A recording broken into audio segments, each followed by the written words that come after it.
Now we will finally end off with distributed forces, and we will look at how to treat the standard distributed forces and also how to solve distributed forces with the superposition principle, and finally I will show you how to solve supports with distributed forces. A distributed force is very simply a force when it's distributed over an area instead of just being applied at one point. So when we have this, we have to figure out the distributed force's magnitude and also its point of action, okay? We can basically simplify this distributed force into a point force to solve for equilibrium conditions. So this holds for equilibrium conditions, but of course, in the real case, we can't just always treat it as a point force, but for equilibrium points, okay, so basically for solving supports and stuff, we absolutely can treat it as a point force. We just need to know its resultant magnitude and where it's acting. The first and most standard case of a distributed force is here constant distributed force, which looks like this, okay? The magnitude of the distributed force here is the area that you see here. So it's Q0 times L, basically the area of this rectangle. Magnitude going to be Q0 times L. The location of a rectangle, as you can probably exactly expect, is going to be dead smack in the middle. Applied here at length L half. Second most standard case is going to be a triangular distributed load. Okay, this is also known as linear distributed load because this line over here is linear. So the magnitude of the linear distributed load is again the area of this triangle. 1/2 factor of a triangle times Q0 times L. Nice and simple. Q0, L. Of course, if these two parameters change, you just change these two, right? Point of action for a triangle is always going to be 1/3 from the large side.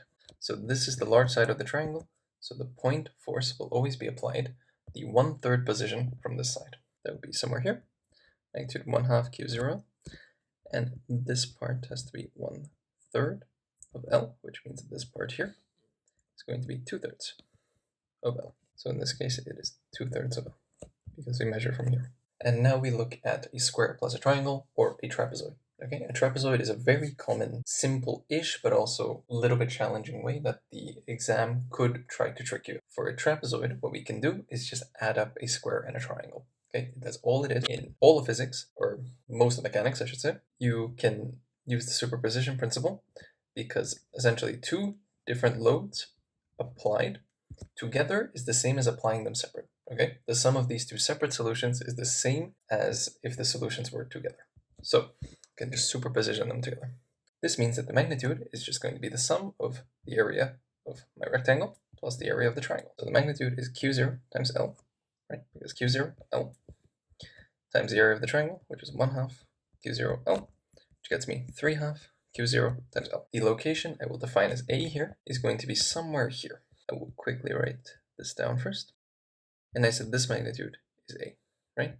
It should be somewhere a little bit past the middle because the triangle has the big side to the right. And the way that I will solve for this area is actually pretty intuitive. So basically what I do is I essentially do a moment sum and say that this force applied at this location has to have the same moment as these two, like the square and the triangle, applied separate. So what that means is I have 3/2 Q0L, in other words, this number, times A is going to be equal to the square, right? So Q0 times L/2, which is what we solved for up here, plus 1/2 of Q0 times 2/3 of L, which is, I mean, it's very simple. It's the magnitude of this, right, of the trapezoid, plus the area of the trapezoid's point is equal to the area of the square times the point of the square plus the area of the triangle times the point of the triangle. A is then equal to 1/2 Q0L squared plus 2 1/3, so the 2's cancel, Q0L squared divided by 3/2 Q0L. From this, we are left with 5/9, so this area A is equal to 5/9L. For very standard trapezoids, as you see here, where you have Q0 and double that magnitude, okay, so basically the rectangle and the triangle have the same height and they span the same distance, this value is fixed. Okay, so it's always 5/9 from the smaller side or 4/9 from the bigger side. If you can identify this, sometimes you can directly write this in an exam, depends on your examination rules. Now that we figured this out, let's just show you how to solve for these supports. So we'll use the exact same case as above. I can directly use from this conclusion that my force is equal to 3/2 Q0L, and it's going to be applied at the point 5/9 of L. Now I need to add in my supports, AV and AH, and I also added my support BV. Okay, these are the supports that I removed. I remove them and I add them back in, just like I did in part 1 of this video. Now I can solve for equilibrium forces exactly as before. So sum of forces horizontal is 0. I get that AH is 0. Sum of forces vertical doesn't work, right? Because I have 2 vertical forces. So sum of moments at A is 0. The clockwise is positive, just like standard procedure. 3/2 of Q0 times 5/9 of L. So I'm using these two numbers. So if I didn't know how to deal with the distributive force, of course I couldn't solve for this. Minus BV times L is going to be 0. This gets me that BV is equal to 50 divided by 18 Q0 L. If I simplify this down, this gets me 5/6 Q0. Now I will take a sum of forces vertically, since I solve for BV. Gets me 0. We'll define upwards once again as positive. AV plus BV minus 3/2 Q0L is equal to 0. AV is going to be 3/2 Q0L minus 5/6. This gets me that AV is going to be equal to 4/6.